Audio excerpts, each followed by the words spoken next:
Hey guys, it's Sarah from Sarah's Healthy Recipes, and today we're going to make some cheesy skillet potatoes that will knock your socks off. First, grease your skillet, then toss the potatoes, onions, garlic, and spices together, add them to your skillet, and top with full-fat canned coconut milk, some vegan shredded cheese, cover it with tin foil, and bake at 350 degrees for an hour and 15 minutes or until the potatoes are fork tender. Remove the tin foil and top with the remaining cheese and gluten-free breadcrumbs. Return to oven and bake for an additional 15 minutes or until the cheese turns golden brown. I know it's hard, but you'll want to let it cool for a few minutes to avoid getting a burnt tongue. Look at this crispy golden goodness. I'll walk you through the steps. Let's get started. All right, guys, I've got everything here that you need to make your au gratin potatoes. You're gonna need a skillet, a knife, garlic crusher, cutting board, and then your various containers for what you're going to need. So for the ingredients, we need, obviously, 2.5 pounds of potatoes. I used russet. You can use whatever potato you want. I don't think it matters. I like to leave the skin on for extra fiber and nutrients. I have a 1/4 cup here of gluten-free breadcrumbs, 2 cups of vegan mozzarella cheese, and there's various cheese brands out there that are actually pretty good, but my favorite is Daiya. And then the coconut milk. This is full-fat coconut milk, my favorite brand, and I'm probably butchering the name. If you know the name, leave me a comment, please, how to pronounce it. Chacao coconut milk. Anyway, this is my absolute favorite brand of coconut milk. And then we're gonna slice thin a single onion, yellow onion, red onion, whatever onion you got, it really doesn't matter. And I've got my spices here: salt, black pepper, oregano, rosemary. And if you have time, add that. I didn't have any, but that would be a good addition to it. And then I've got my garlic here. You're just gonna crush it to get the skin off. And then we're gonna use our handy dandy crusher here. This is from Pampered Chef. If you know a Pampered Chef consultant, be sure and help them out this holiday season and get you one of these garlic crushers. They are amazing. As for the cast iron, I'm just gonna lightly grease it with some olive oil, and I don't want anything sticking. So that's it. That's all the ingredients. It's pretty simple and straightforward. And now I'm gonna show you how to put it together. I also forgot to mention that you'll want a spatula to stir everything together. Okay, so now you'll want to peel your garlic.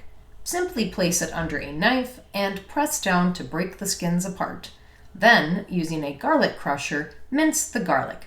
If you don't have a crusher, just chop the garlic up fine with a knife. Set that aside, and now let's work on the onion. Again, I'm using a yellow onion, but whatever onion you have on hand will work just fine. Garlic and onions are amazing for boosting your immune system this time of year. Well, really any time of year. Both are antiviral, antibacterial, and antifungal fighters, so I recommend using them in all of your cooking. Add those to a giant mixing bowl. Next up is slicing the potatoes. You want them to be about 1/8 of an inch thick, or as thick as if you were making scalloped potatoes. They are so healthy for you with rich amounts of fiber, which helps keep things moving along in the digestive tract.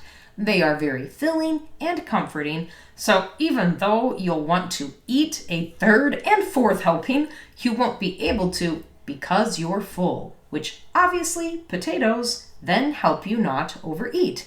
So yeah, I eat potatoes on an almost daily basis, and my weight stays in the same healthy range, so eat them up. Now we'll add the potatoes, garlic, and spices to the bowl and mix it all together well. I like to get my hands dirty. Don't be shy. Now grease your skillet with about 1/2 tablespoon of olive oil. Be sure to get the sides well coated so none of your cheesy goodness is sticking. Give the potatoes a final mix and pour into the skillet. Arrange the potatoes so they are level in the skillet. Now for the coconut milk. Full-fat coconut milk replaces heavy whipping cream, and thankfully you don't have that coconut flavor in the final product. Mix that all together, and now we'll top it all off with some vegan shredded mozzarella cheese. Be sure to set some aside for garnish later.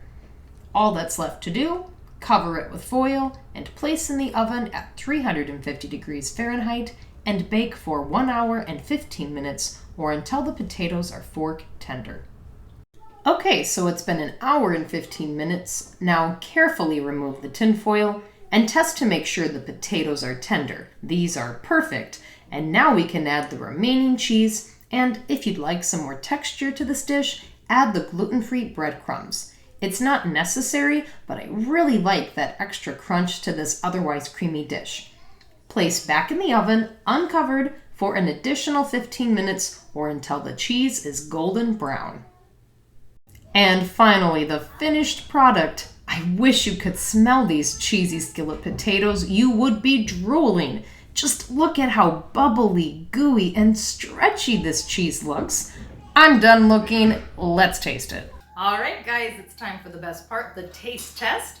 Let's give it a try.